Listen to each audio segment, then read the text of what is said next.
Teman-teman, kita sekarang bersaat teduh dengan kitab Keluaran. Dan pada edisi yang pertama kitab Keluaran ini, kita memulainya dengan pasal yang pertama. Nama kitab Keluaran berasal dari nama yang dipakai Septuaginta, yaitu kitab Perjanjian Lama yang ditulis dalam bahasa Yunani. Nama kitab ini di dalam Septuaginta adalah Exodus, artinya jalan keluar. Nama ini diberikan untuk menegaskan bagaimana Allah memilih Musa untuk memimpin orang Ibrani keluar dari perbudakan di Mesir. Tetapi dalam bahasa Ibrani, nama kitab ini adalah Shemot, yang berarti inilah nama-nama. Shemot diambil dari dua kata pertama kitab ini, sebagaimana tertulis dalam pasal 1 ayat 1, inilah nama para anak Israel yang datang ke Mesir bersama-sama dengan Yakub. Mereka datang dengan keluarganya masing-masing. Kemudian di ayat yang kedua sampai dengan 4, nama-nama anak Yakub itu disebutkan, yaitu Ruben, Simeon, Lewi dan Yehuda, Isakar, Sebulon dan Benyamin, dan serta Naftali, Gad dan Asyer.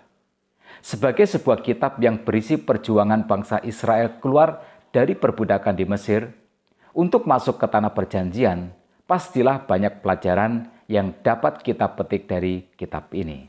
Kitab ini akan menjadi berkat besar bagi kita semua. Harus ditegaskan bahwa aktor utama kitab ini adalah Tuhan, bukan Musa. Tuhanlah yang membawa Israel ke Mesir, dan Tuhan pula yang membawa mereka keluar dari Mesir. Kepada Abraham, Tuhan pernah berfirman, "Ketahuilah dengan sesungguhnya bahwa keturunanmu akan menjadi orang asing dalam suatu negeri yang bukan kepunyaan mereka, dan bahwa mereka akan diperbudak dan dianiaya 400 tahun lamanya. Tetapi bangsa yang akan memperbudak mereka akan kuhukum, dan sesudah itu mereka akan keluar dengan membawa harta benda yang banyak." Jadi, ratusan tahun sebelumnya, Tuhan sudah memberitahu Abraham, Tuhanlah yang membawa keturunan Abraham ini ke Mesir untuk tinggal di sana selama 400 tahun. Apakah tujuan Tuhan? Tuhan mengisolasi mereka supaya tidak terkontaminasi dengan kepercayaan dan kebudayaan kafir dari bangsa Kanaan. Israel disiapkan untuk menjadi umat pilihan Allah, menjadi bangsa yang besar, supaya melalui mereka berkat Abraham akan sampai kepada bangsa-bangsa. Karena itu, Tuhan menjaga kekudusan Israel dengan menempatkan mereka di Mesir. Israel harus menjadi bangsa yang kudus, membawa iman kepada Allah yang menjanjikan penebusan dosa bagi umat manusia. Israel harus menjadi bangsa yang kudus karena dari bangsa ini akan lahir juru selamat. Ini yang dimaksud dengan menjadi berkat bagi segala bangsa. Mesir adalah tempat persiapan, Mesir adalah tempat penangkaran. Mesir adalah tempat pembentukan, dan sekarang setelah 400 tahun melalui penderitaan yang dahsyat menjadi budak rodi di Mesir, mereka siap. Ayat 13 dan 14 menggambarkan sebagian penderitaan ini.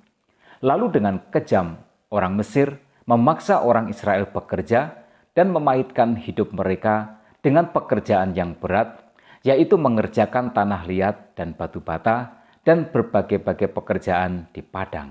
Ya, segala pekerjaan yang dengan kejam dipaksakan orang Mesir kepada mereka. Di dalam Tuhan, tidak ada penderitaan yang bermakna hanya penderitaan.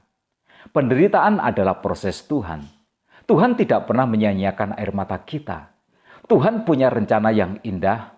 Penderitaan ini menjadikan Israel berseru kepada nama Tuhan, membuat mereka tidak menginginkan lagi Mesir, membuat mereka mengingat kembali janji tentang tanah perjanjian. Berkat yang bisa kita petik dari kebenaran ini adalah, kalau kita harus memikul salib, kalau dalam hidup ini kita harus menghadapi banyak ujian atau cobaan, jangan berprasangka buruk kepada Tuhan. Tuhan pasti punya rencana yang indah. Percayalah, salib yang harus kita pikul, walau tampak buruk di hadapan dunia, tetapi itu selalu indah di hadapan surga. Karena salib mendekatkan kita kepada keserupaan dengan Kristus, dan salib membawa kita kepada rencana puncak Tuhan.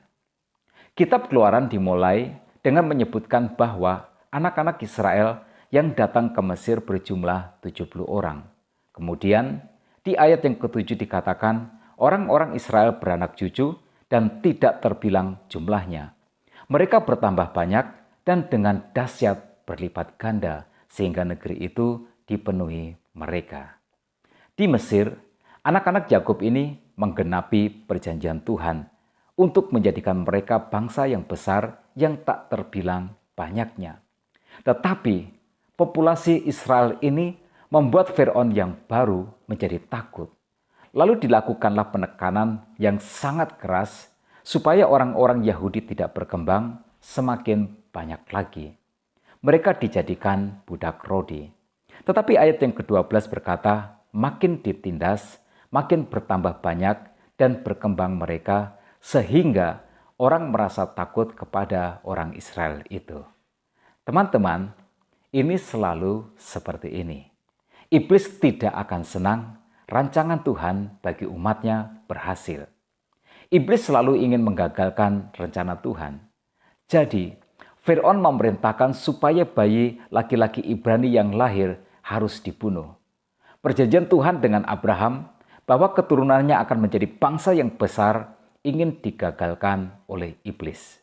Ayat 15 dan 16 menceritakan Raja Mesir juga memerintahkan kepada bidan-bidan yang menolong perempuan Ibrani, seorang bernama Sifra dan yang lain bernama Pua, katanya, apabila kamu menolong perempuan Ibrani pada waktu bersalin, kamu harus memperhatikan waktu anak itu lahir.